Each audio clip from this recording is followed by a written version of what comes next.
मैंने हमेशा से ही ये बात सोची थी कि अरेंज मैरिज आखिर काम कैसे करती है। आप किसी अनजान आदमी से शादी कर लेते हैं और अपनी वेडिंग नाइट पर किसी अजनबी के साथ बेड पर लेट जाते हैं और वह आपको दिल भर कर छूने की कोशिश करता है। यह ज़िंदगी का सबसे भयानक पल होता है, या फिर ये केवल मुझे ही लग रहा है।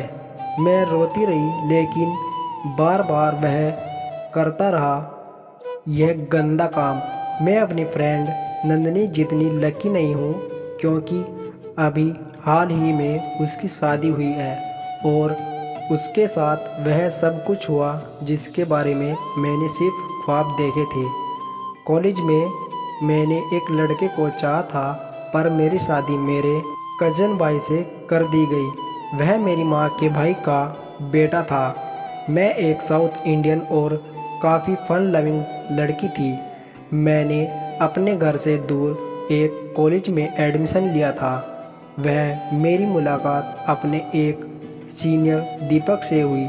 मैं जैसी भी थी वह मुझे वैसे ही सम्मान देता था। हम दोनों को एक दूसरे से प्यार हो गया। कॉलेज ख़त्म हुआ और मैंने अपनी लव स्टोरी माँ को बताई, लेकिन मेरी माँ के अपने अलग ही सपने देख रखे थे। मैंने जैसे ही कॉलेज ख़त्म किया, उन्होंने मुझे शादी के लिए फोर्स करना शुरू कर दिया। मैंने शादी के लिए मना किया और अपने प्यार के बारे में उन्हें बताया। इतना बोलते ही मेरी माँ रोने लगी और बोली कि वह हमारी कास्ट का नहीं है। मैं अपना चेहरा अब अपने भाई को कैसे दिखाऊंगी।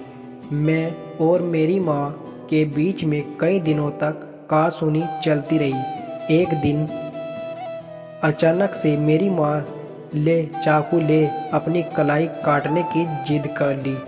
मैं यह देखकर पागल हो गई और उन्हें मनाने लगी। फिर कई दिनों तक मुझसे घर में किसी ने बात नहीं की। मैंने सोच लिया कि अब मेरे पास कोई ऑप्शन नहीं बचा है सिवाय अपने कज़न के साथ शादी करने के।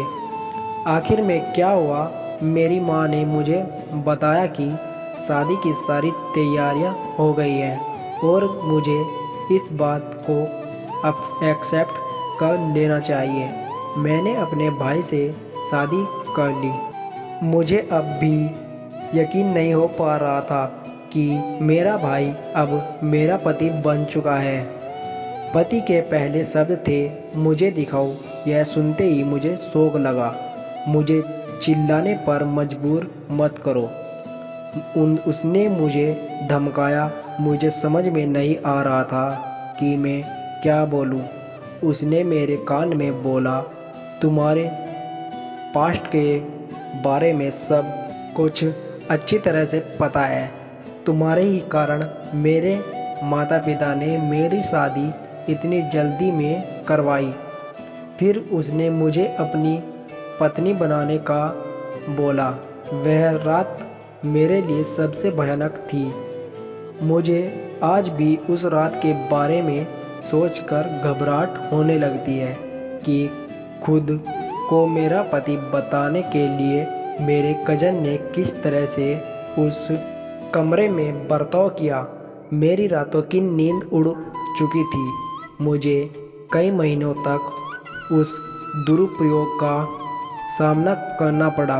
मेरी रातों की नींद उड़ चुकी थी, लेकिन जब भी मुझे पीरियड्स आते तब जाकर मेरे मन को खुशी भरती, क्योंकि उस दौरान मेरा पति मेरे पास नहीं आता। इनके घर वाले मेरे से बुरा बर्ताव करते थे, लेकिन मैं उन्हें कुछ नहीं बोलती, बल्कि उल्टा सब कुछ सुन लेती थी। 5 महीने बाद मुझे मौका मिला, जिसका मैं काफ़ी समय से इंतज़ार कर रही थी। मैं अपनी माँ के घर कुछ दिनों के लिए गई हुई थी और वहाँ जाकर मैंने बिल्कुल ऐसा व्यवहार किया मानो मेरे साथ कुछ हुआ ही नहीं था। मौका देखकर मैंने वहाँ से दूर भागने का प्लान बना लिया। मैंने एक दिन अपने कपड़े पैक किए और थोड़े से पैसे के साथ घर से भाग गई। मैं वह शहर छोड़कर आई जहां मैं पली बड़ी हुई। आज के दिन तक किसी को नहीं पता कि मैं कहाँ हूँ। इस अनजान शहर में पहुंचकर मुझे काफ़ी अच्छा महसूस हो रहा था, मानो मैं आज़ाद हूँ। मैंने अपनी माँ को भी बता दिया और वह कुछ नहीं बोल पाई।